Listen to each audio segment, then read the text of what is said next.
এবার আন্তর্জাতিক সহযোগিতায় দেশে ফিরতে প্রধানমন্ত্রী শেখ হাসিনা আন্তর্জাতিক চাপের মুখে যে কোনো সময় পদত্যাগ করতে পারে তারেক রহমান। অন্যদিকে দেশ দখলের মহাপরিকল্পনায় আওয়ামী লীগ এবং ছাত্রলীগের নেতাকর্মীরা ইতিমধ্যেই কিন্তু দেশের বিভিন্ন অঞ্চলে ছাত্রলীগ এবং আওয়ামী লীগের মিছিল শুরু হয়ে গেছে। তাহলে কি আবারও দেশের দায়িত্ব ফিরে পেতে যাচ্ছে শেখ হাসিনার দল আওয়ামী লীগ এবং প্রধানমন্ত্রী হতে যাচ্ছে শেখ হাসিনা? এই সম্পর্কে কি বলছে গণমাধ্যম বিস্তারিত আপনাদেরকে প্রমাণ সহকারে এই ভিডিওর মাধ্যমে দেখিয়ে দেবো, তাই না টেনে ভিডিওটা শেষ পর্যন্ত দেখতে থাকুন। বাংলাদেশে ফিরবেন বলে ঘোষণা দিয়েছেন কার্যক্রম নিষিদ্ধ আওয়ামী লীগ সভাপতি ও সাবেক প্রধানমন্ত্রী শেখ হাসিনা। ভারতে নির্বাসিত জীবন থেকেই তিনি ঘোষণা দিয়েছেন সব বাধা ও ষড়যন্ত্র মোকাবেলা করে তিনি দেশে ফিরবেন। ভারতীয় সংবাদ মাধ্যম এনডিটিভিকে দেওয়া এক বিশেষ ইমেইল সাক্ষাৎকারে তিনি এই ঘোষণা দেন।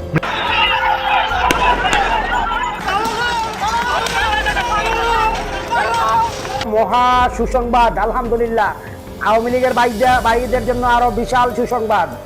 এই সুসংবাদ আমি নিয়ে আসলাম। আওয়ামী লীগের বাইরা প্রথমে মিষ্টি বিতরণ করেন এবং মসজিদে, মাদ্রাসায়, গির্জায়, মন্দিরে যার যার প্রার্থনা করেন। বাংলাদেশ ফিরে আসবেন বঙ্গবন্ধুর মেয়ে ঘোষণা দিয়েছেন, মানে উনি আসবেন। ফিরে আসার জন্য সকল ইন্তেজাম অর্থাৎ আয়োজন সম্পন্ন করা হয়ে গেছে। প্রধানমন্ত্রী জনাব তারেক রহমান অস্থির হয়ে গেছেন। এই ঘোষণার পর স্বরাষ্ট্রমন্ত্রী সালাউদ্দিনকে ডেকে নিয়ে সেনা প্রধানের সাথে কথা বলেছেন। তিনি বলছেন দেশে ফিরবেন।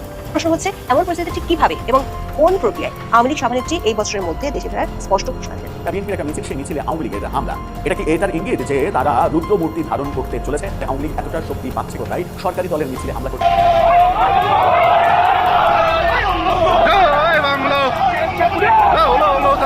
তার বিপক্ষে যারা লোকজন, শেখ হাসিনার বিপক্ষে যারা লোকজন, তারা তাকে যতটা সম্ভব ছোট করা যায়। তার ব্যক্তিগত চরিত্র, তার যে বংশমর্যাদা, লেখাপড়া, তার পরিবার, তার ছেলে মেয়ে, তার স্বামী, তার সংসার, সব কিছুর মধ্যেই তারা বড় বড় কলঙ্ক খুঁজে বেড়ায়। আপনাদের মনে আছে যে আওয়ামী লীগের সভানেত্রী তার বিরুদ্ধে একেবারে বলতে গেলে রাষ্ট্রীয় প্রণোদনা দিয়ে একটা বই বের হয়েছিল, আমার ফাঁসি চাই, মতিউর রহমান রেন্টু। দুর্ভাগ্যজনক হলেও সত্য যে আমি বইটি পড়িনি এবং আমার আগামী প্রজন্মেও আসলে এই ধরনের নেতিবাচক জিনিস পড়ার কোনো আগ্রহ নেই।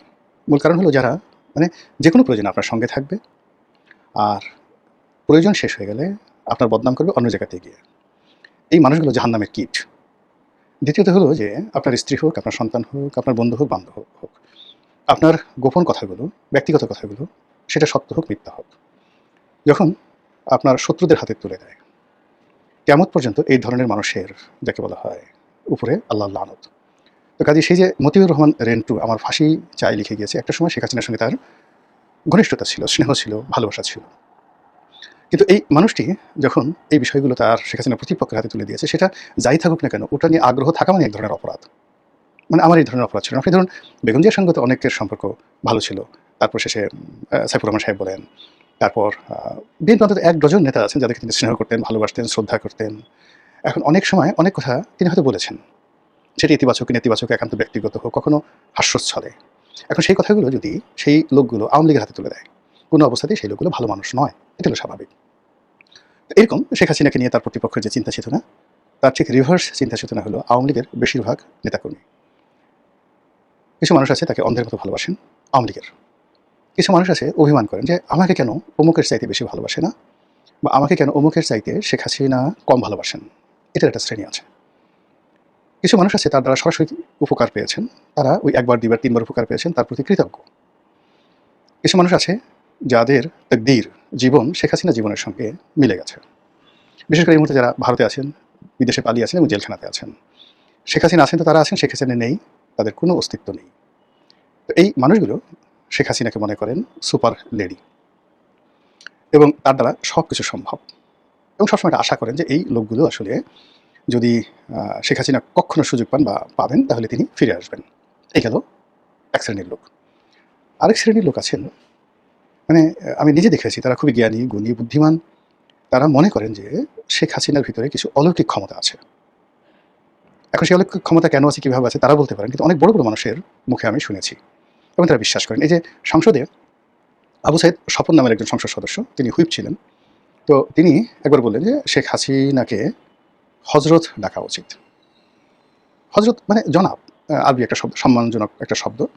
তো এগুলো আমরা ইসলামী তাহজিব এবং তমুদ্দুনের ক্ষেত্রে ব্যবহার করি। বাংলাদেশে সাধারণত যারা এই কোরআন পড়ান, কোরআনের ওয়াজ করেন, মাহফিল করেন, পীর হতে চান বা পীর হন, তাদের নামের আগে আমরা আল্লাহ হজরত, হজরত, হজরতুল আল্লাম, এই শব্দগুলো ব্যবহার করি, তো বা আল্লামা শব্দটি ব্যবহার করি। তো ঠিক সেই দিক থেকে বলতে গেলে আবু সাইদ স্বপন তাকে যে হজরত বলার চেষ্টা করছেন, সেটা হলো তিনি আধ্যাত্মিকভাবে এরকম একটা পর্যায়ে চলে এসেছেন। এখন আমরা বাইরে সবাই খুব ঠাট্টা করেছি, মস্কারা করেছি, স্যা স্যা স্যা, এটা কি ধরনের দালালি, তেলের একটা সীমাবদ্ধ আছে। কিন্তু আপনি যদি আবু সাইদ স্বপনের বুকের মধ্যে একেবারে স্টেথোস্কোপ লাগিয়ে দেখেন, তাহলে দেখবেন যে ওর অন্তর থেকেই কথাটা বলেছেন। মানে উনি ওনার অন্তর থেকেই কথা বলেছেন। আবু সাইদ স্বপন হয়তো আমাদের সমসাময়িক বন্ধু হবেন বা ছোট ভাই হবেন, এই জন্য ভুলক্রমে ও বের হয়ে গেছে। কিন্তু যেহেতু তিনি একটি দলের সংসদ সদস্য ছিলেন, সো তার সম্মানে উনি বলাটাই বাংলা ব্যাকরণ অনুযায়ী বৈধ বা সঠিক। দ্বিতীয়ত আপনাদের মনে আছে যে একজন খুব ভদ্রলোক মানুষ ছিলেন, পরিকল্পনা মন্ত্রী। তো সেই পরিকল্পনা মন্ত্রী তিনি একবার বলেছিলেন, আব্দুল মান্নান সাহেব, যে শেখ হাসিনা যেভাবে দেশ জাতির জন্য কাজকর্ম করেন, এই জন্য আল্লাহর উচিত বা তার জন্য জান্নাত পাওয়া ফরজ বা তার জান্নাত পাওয়া উচিত, এই ধরনের কথা। আপাতত দৃষ্টিতে এই কথাগুলো খুব শিরক মনে হতে পারে, বেদাত মনে হতে পারে, অনেক কিছু। কিন্তু ওই ভদ্রলোক হয়তো তিনি শেখ হাসিনাকে যে বিভিন্ন অ্যাঙ্গেল থেকে দেখেছেন, সেই অ্যাঙ্গেলে মানে তিনি তাকে ওইভাবে মনে করেছেন। ব্যক্তিগত জীবনে শেখ হাসিনা খুবই ধর্মপরায়ণা, নামাজ পড়েন, কালাম পড়েন, তসবি করেন, তাহলিল করেন, কোরআন শরীফ পড়েন, অন্যান্য বইপত্র পড়েন, এবং ব্যক্তিগত জীবনে খুবই ধর্মপরায়ণা এবং বিশ্বাসী, ধর্মে বিশ্বাসী। এটা ভণ্ডামি নয়, এটা আমি বলতে পারি ব্যক্তিগতভাবে। আমার সাথে একবার যাকে বলা হয় কর্নেল অলি সাহেবের কথা হলো। তো কর্নেল অলি কোনো একটা সময় শেখ হাসিনার সঙ্গে দেখা করলেন একটা জায়গাতে। তো উনি ভোর 5টার সময় ওনার সঙ্গে দেখা করলেন, ভোর 5টার সময় শেখ হাসিনার সঙ্গে। তো তিনি বললেন যে ইট ওয়াজ অ্যামেজিং।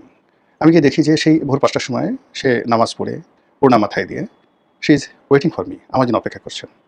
এবং অত সকালবেলা, ভোর 5টার সময় অত সকালবেলা সেই নামাজ পড়া সত্ত্বেও তিনি আমার জন্য সকালে নাস্তা একেবারে টেবিলে রেডি করে বসে আছেন। তো এই যে তার যে মানবিক গুণাবলী, তার দ্বারা অনেক ক্ষতিগ্রস্ত হয়েছেন কর্নেল অলি, কিন্তু তার এই মানবিক গুণাবলী তিনি ভুলতে পারেন না। আবার ধরুন ব্যারিস্টার রফিক সাহেব, ব্যারিস্টার রফিকুল হক, ওনার সঙ্গে আমাদের একটা পারিবারিক সম্পর্ক ছিল। তো আমি, আমার স্ত্রী, তারপর ব্যারিস্টার রফিক, আমরা একবার বেড়াতে গেলাম, গাজীপুরে বেড়াতে গেলাম। তো এবং বেড়াতে বেড়াতে একটা সময় আমরা হুমায়ুন আহমেদের যে বাড়ি, সেই বাড়িতেও গেলাম। তো ওখানে উনি আমাদের জন্য ওনার বাসা থেকে খাবার নিয়ে গিয়েছিলেন, সেই খাবার ওনার লোকজন পরিবেশন করলেন। উনি কথা প্রসঙ্গে বললেন যে রনি দেখো, আমার সাথে তো দুই নেত্রীরই সম্পর্ক ভালো ছিল। তো দুটো অনুষ্ঠানে গিয়েছি। তো বেগম জিয়ার অনুষ্ঠানে যখন যেতাম, সব লোকজন সেই উনি কখনো খেয়ালও করতেন না যে আমি এসেছি বা আসিনি। সবাই বলেন যাও যাও যাও, বা যান যান যান, ও একটু সালাম দিয়ে আসেন। তো লোকজনের জোরাজুরিতে আমাকে হয়তো আমি সামনে গেলাম, গিয়ে তাকে একটা সালাম দিলাম, তিনি ওই দূর থেকে বসে সালাম দিলেন, আমি চলে আসলাম। আর অন্যদিকে শেখ হাসিনা, সে আমাকে গালাগালি করবে, খোটা দেবে, সব কিছু করবে। কিন্তু শেখ হাসিনার অনুষ্ঠানে যদি আমি কখনো যাই, সে মঞ্চ থেকে নেমে আসবে, তারপর আমার হাতটা ধরবে, আমার সঙ্গে কথা বলবে, কথা বলে তারপরে তার লোকজনকে বলবে যে উনি যাচ্ছেন, গাড়ি পর্যন্ত আগায় দিয়ে আসুন। এখন এটা তো বাঙালির যে কালচার, এই যে কার্টিস, এটা তো আমি ভুলতে পারছি না। ফলে সে যা কিছু করে, গালাগালি করে, কিন্তু শেখ হাসিনার কার্টিস আমি বলতে পারছি না। তো এটা হলো ব্যারিস্টার রফিকুল হকের কথা। কর্নেল অলির কথা বললাম। এইভাবে আরও অনেকের মানে ব্যক্তিগত জীবনের অনেক স্মৃতি আছে। আমি যেমন একবার মানে খুবই বিশ্রী একটা অবস্থার মধ্যে পড়ে গেলাম নতুন এমপি হওয়ার পরে। সেটা হলো আমার এলাকাতে 2009 সালে হেলিকপ্টার যাবে। এখন সেই গ্রামের যারা লোকজন, তো পটুয়াখালীতে গলাচিপাতে সিডর বা আয়লা, এরকম কিছু একটা হলো 2009 সালে। এখন প্রচণ্ড আয়লা। তো ঢাকা থেকে জাহাঙ্গীর কবির নানক, তারপরে সেই যাকে বলা হয় খাদ্যমন্ত্রী রাজ্জাক সাহেব, তার সবাই যাবেন রাঙ্গাবালি, মানে সাবেক মন্ত্রী মাহবুর রহমান সাহেবের এলাকাতে, আর গলাচিপাতে যাবেন না। এখন গলাচিপার লোকজন, সাধারণ নেতাকর্মীরা, ভাই এটা কি হলো, আপনার কি কোনো দাম নাই, আপনার কি কোনো পত্তা নাই, আপনি যদি মন্ত্রীরা আসলো, তারা যদি সেই হেলিকপ্টার যদি গলাচিপাতে নামে, তাহলে আমাদের মুখ থাকে, আমরা আপনার দল করি, এই সরাসরি রাঙ্গাবালি যাবে, খেপে পড়া যাবে, তো মাহবুব মিয়ার যাকে বলা হয় দাম বেড়ে যাবে। তো আমার আসলে এমন অবস্থা হলো যে আমি নিজেও কনফিউজড হয়ে গেলাম। তো তখন আমি রাজাক সাহেবকে টেলিফোন করলাম, খাদ্যমন্ত্রী। উনি বলে যে রনি, এটা তো আমার আসলে কিছু করার নেই। এই কারণ হলো যে এই হেলিকপ্টার যায় সিভিল এভিয়েশনের প্রোগ্রাম করা থাকে, এবং এটা আর্মির হেলিকপ্টার, ওরা সব কিছুই নিয়ন্ত্রণ এভাবে করে দেয়। তো আমি তখন সেই রাত্রি 10টার দিকে, এই তখন যমুনাতে শেখ হাসিনা থাকেন, সোজা তার কাছে চলে এলাম। দেখি উনি ওনার রুমে বসে, অনেক ভিজিটার আছে, আমি গেলাম, হেসে দিলেন, এমপি সাহেব কী খবর, তেমন জাপা এই ঘটনা। তো সে হেসে দিলেন, হেসে দিলে কোনো অসুবিধা নেই, রাজাকে বলো যেভাবে হেলিকপ্টার আগে গলাচিপা যাবে, তারপর অন্য খেয়ে যাবে। এখন খুব ছোট্ট একটা বিষয়, কিন্তু সেভাবে হয়েছিল সেই ঘটনা আর কি। তো রাত্রি 10টার সময় আমি আসলাম খুব খুশিতে হয়ে, সেই প্রচণ্ড মানে যাকে বলা হয় ঝড় বৃষ্টির মধ্যে আমার যে মানসিক অবস্থা, এটা আমি কখনো ভুলতে পারবো না। এনিওয়ে, এইভাবে যারা শেখ হাসিনার কাছের লোক, তারা মনে করেন যে শেখ হাসিনার এরকম কতগুলো অলৌকিক গুণ আছে। শেখ হাসিনা নিজেও মনে করেন, তিনি নিজেও মনে করেন যে তার ভিতরে কতগুলো অলৌকিক ক্ষমতা রয়েছে, এবং আল্লাহ রাব্বুল আলামিন তাকে, এই যেমন আপনি প্রায় সে বক্তব্য বলে যে আমার তো আসলে গণভবনে মরে যাওয়ার কথা, I was used to die. অথবা তিনি মনে করেন যে 21 আগস্টে তার উপর যেভাবে গ্রেনেড হামলা হয়েছিল, তার মরে যাওয়ার কথা। তারপর চট্টগ্রামের এরশাদ আমলে যেভাবে তার জনসভাতে গুলি চালানো হয়েছিল, তার মরে যাওয়ার কথা। এরপরে আওয়ামী লীগ বিএনপির জামানাতে তিনি একবার ট্রেনে করে যাচ্ছিলেন যশোরে, সেখানেও তার উপর গুলি চালানো হয়েছিল, তিনি বেঁচে গেছেন। এরপরে এরশাদ জামানাতে আবার তিনি যখন 32 নম্বরে থাকতেন, তখন এই আততায়ী পাঠিয়ে সরাসরি ব্রাশ ফায়ার করা হয়েছে 32 নম্বর ওয়াল সব ছিদ্র করে দেওয়া হয়েছে। তো তিনি মনে করেন যে এই যে বারবার তার উপর যে আক্রমণ হয়েছে, তারপর তিনি বেঁচে আছেন, এর মধ্যে কিছু অলৌকিকত্ব আছে এবং আল্লাহ রাব্বুল আলামিন তাকে দিয়ে কিছু কাজ করাতে চান। আর এই যে ঝুঁকি ঝামেলাগুলো আসছে, এতে তার সাহস বাড়ছে, তার শক্তি বাড়ছে এবং তিনি নিজেই একাধিকবার আমাদেরকে বলেছেন যে যখনই একটা বিপদ আসে, বিপত্তি আসে, আমি ভেঙে পড়ি 1 দিন 2 দিন 3 দিন, এরপর যখন আমি জেগে উঠি তখন আমার শক্তিমত্তা দ্বিগুণ 3 গুণ 4 গুণ হয়ে যায়। উনি বলতেছিলেন 2009 সনে প্রথম যে 9th পার্লামেন্ট হলো, 9ম পার্লামেন্টের প্রথম বৈঠকে উনি বলতেছিলেন যে আমি যখন জেলে ছিলাম 11 সময়, বলে বিশ্বাস করুন আমার মনে হতো আজকে আমার জীবনের শেষ দিন, আমি বোধহয় আর বাঁচবো না, নিঃশ্বাস বন্ধ হয়ে যেত, হতাশ ছিলাম এবং বাইরের যে অবস্থা, যে ভীতি ছড়িয়ে পড়েছে, কোনোদিন আওয়ামী লীগ দাঁড়াবে, অর্গানাইজ হবে, এটা আমি কখনো স্বপ্নেও কল্পনা করিনি। কিন্তু আল্লাহর কি মহিমা যে এই যে একটা ব্রুট মেজরিটি নিয়ে আমি এই 2 বছরের মাথায়, 1.5 বছরের মাথায় আবার ক্ষমতায় এলাম। এই আল্লাহ কি না পারেন, এই আল্লাহ কি না পারেন, এই কথা বলে সবার সামনে তিনি নিজের কপাল থাপড়াতে শুরু করলেন যে আল্লাহ কি না পারেন। কাজেই আমি কিছু কাজ করব, আমি কিছু কাজ করব যেটা আমার মন থেকে আসে, মনে যে কাজগুলো আসে, যে কাজগুলো করা উচিত, আমি কারো দিকে তাকাবো না, কে কি বললো, কে কি সমালোচনা করলো, এটা না, আমার মন থেকে, যেটাকে আমরা বলি এলহাম, আমার মন থেকে যে কাজগুলো আসে, ভালো কাজগুলো, সেই কাজগুলো আমি করব। যাক, এই হলো শেখ হাসিনার অবস্থা। তো সেই দিক থেকে এখন তিনি দিল্লিতে আছেন এবং দিল্লির মাটিতে বসে তিনি হুমকি দিচ্ছেন যে আমি আমার দল কীভাবে চালাবো, আমার বাংলাদেশে আমি কখন যাব বা না যাব, এটা দিল্লির সিদ্ধান্ত নয়, এটা ভারতের সিদ্ধান্ত নয়, এটা আমার সিদ্ধান্ত। দিল্লির মাটিতে বসে কথা বলে এত সোজা নয়।